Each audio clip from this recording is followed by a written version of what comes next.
अस्सलामुअलैकुम viewers. Cornelia को कैसे बेनकाब किया जाएगा और कौन उसे मारेगा? शेख अदब अली तारीख में कहां तक उस्मान बे के साथ रहे? क्या वाकई ही सैलजान खातून सीरीज छोड़ देंगी? तो इन तमाम सवालात के जवाब आज की वीडियो में शामिल हैं, तो इसके लिए वीडियो को आखिर तक लाजमी देखिएगा। मगर इससे पहले आपसे गुजारिश है हमारे चैनल को सब्सक्राइब कर दें। चलिए कॉर्नेलिया से अपने तजिए का आगाज करते हैं। आरियुस, निकोला, बार्किन, सेल्वियतून ने एक अच्छा इत्तेहाद बना लिया है और वो काई कबीले पर हर जाविये से हमला कर रहे हैं। अलबत्ता इन सब के मुफादात मुख्तलिफ हैं, लेकिन इनकी उस्मान बे से दुश्मनी इन्हें एक ही छत के नीचे जमा कर देती है।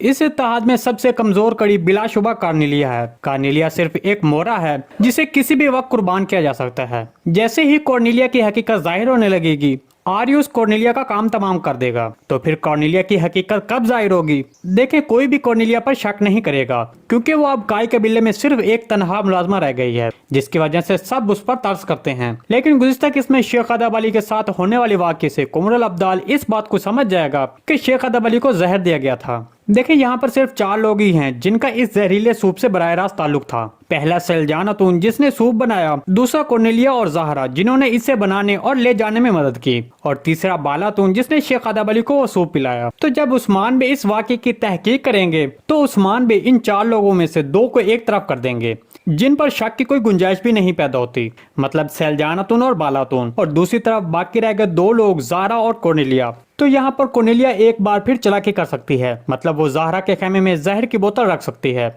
लेकिन हमें ये नहीं लगता कि इस बार बाला खातून इस बात पर यकीन करेगी कि ज़हरा ने यह काम किया था, बल्कि वो ये सोचेगी कि कॉर्नेलिया जहर वाले दोनों वाक़यात में ज़ाहिर हो रही है और जहर का सबूत हमेशा गैर मुतल्लका अफराद के खेमे से निकल रहा है। तो हमारे तीजे के मुताबिक यहाँ पर उस्मान बे एक खेल तरतीब देंगे जिससे ज़हरा इस जुर्म में शामिल होगी और फिर कॉर्नेलिया का पीछा किया जाएगा ताकि उसको शक न हो कि उस पर शक किया जा रहा है। तो आगे जो इस खेल को खराब कर सकता है वो सेल्वियतून होगी, जो इस खेल को बार्किन बे को बताएगी और बार्किन बे आरियुस को बताएगा, जिसके बाद कॉर्नेलिया का खात्मा किया जाएगा। तो इस तरह कॉर्नेलिया का किरदार ज्यादा से ज्यादा आने वाली 2 साल तक सीरीज में शामिल रहेगा।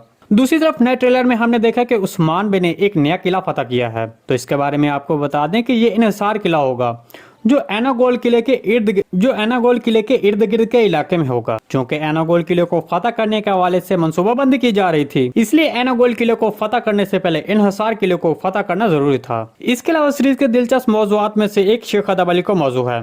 हमने गुज़िश्ता किस्म में देखा कि इस किरदार पर हमला किया गया, ताहम हमें अभी के लिए नहीं लगता कि यह किरदार सीरीज छोड़ देगा, क्योंकि उस्मान बे ने अभी तक मुतवक्का रियासत कायम नहीं की है। हमारे तजिए के मुताबिक शेख अदब अली का किरदार सीरीज में उस वक्त तक जारी रहेगा जब तक उस्मान बे रियासत कायम नहीं कर लेते। ताहम दूसरी तरफ सैलजान खातून के किरदार के मुतालिक हम इतने यकीन से तो नहीं कह सकते कि यह किरदार मजीद लंबे अरसे तक जारी रहेगा।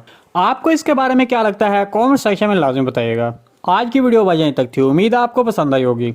अगर हमारी वीडियो आप तक बर वक्त नहीं पहुंच रही तो हमारे चैनल को सब्सक्राइब कर लें और बेल आइकन लाजमी प्रेस कर लें ताकि हर आने वाली नई वीडियो की नोटिफिकेशन आप तक बर वक्त पहुंचता रहे। वीडियो अच्छी लगी तो इसको लाइक शेयर कर दें। मिलते हैं किसी नई वीडियो के साथ, तब तक के लिए अल्लाह हाफिज।